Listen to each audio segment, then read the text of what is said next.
Hello, beautiful community. Let's comment on the latest public exchange between Putin and Trump, focusing on Putin's response to Trump in the last couple of days, which I've watched and which I've got in front of me.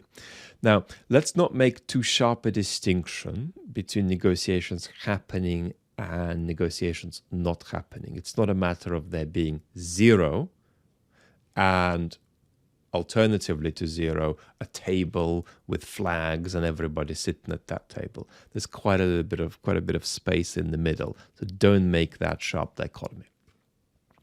Now, Putin made a couple of banal remarks that we don't need to analyze.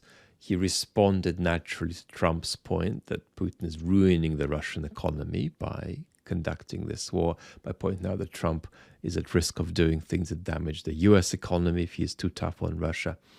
And Putin said that while he can't predict what Trump will do, he can anticipate that Trump will follow the national interest of the United States as he perceives it. And what's interesting here is that Putin regards Trump as more intelligible than Biden, but perhaps less predictable. He thinks that he knows what Biden will do, but he struggles to get into Biden's head. It's easier for Putin to get into Trump's head, even though he's less certain what Trump will do. Now, let's look at a couple of things that are worth responding to.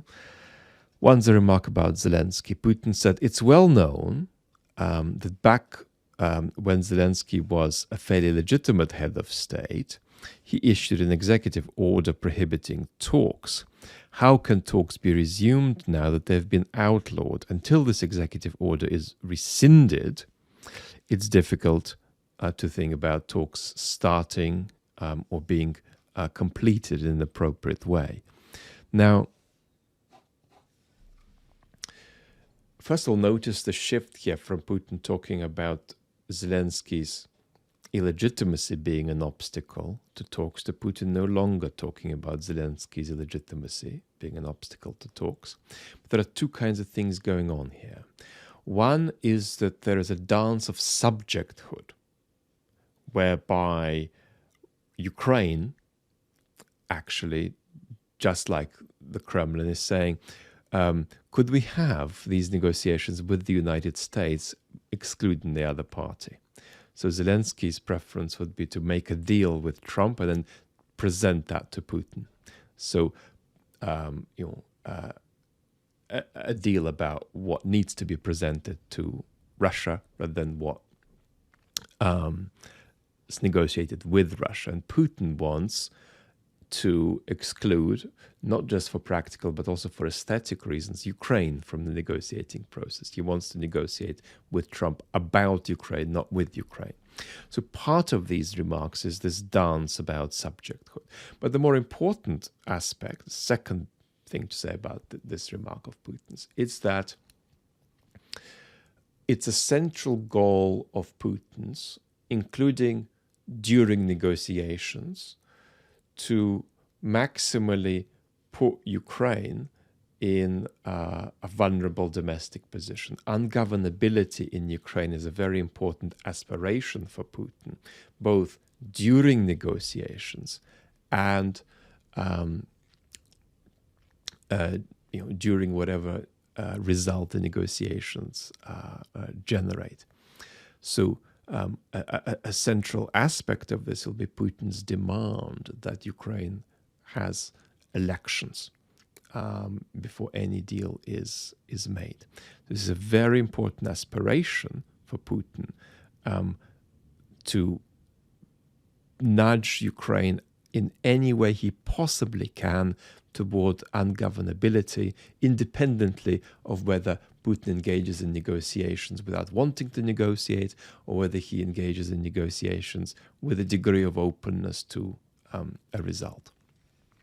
The next thing Putin has said is, I cannot but agree with Trump that if he'd been president, even though he put a lot of sanctions on us, if he had been president, that's to say if his victory had not been stolen from him in 2020, Putin says, then maybe there would not have been the crisis that broke out in Ukraine in 2022. And here, apart from getting off on potential talks with Trump, there are two things going on. Putin does see Trump as a more known quantity in some ways, even though Trump's less predictable than Biden.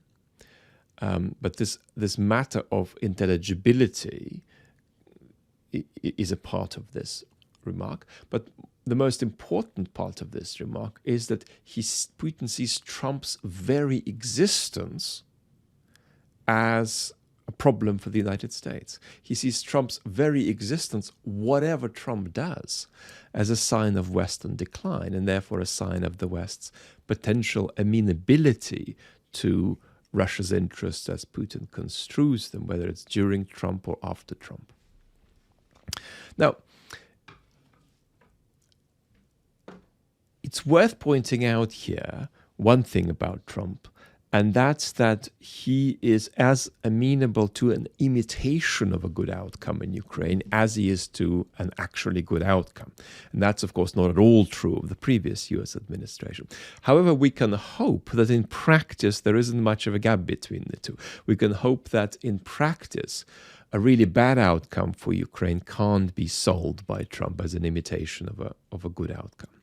And meanwhile, Putin, and we'll talk about this much more in detail, hopefully on Thursday on the main channel, where I'll present a comprehensive account of Putin's negotiating position, Putin's negotiating predicament, Putin's fears around the negotiation process, and what we're perhaps not emphasizing enough about this issue.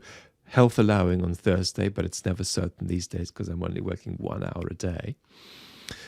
But for now, let me just say one simple thing about where Putin's currently at.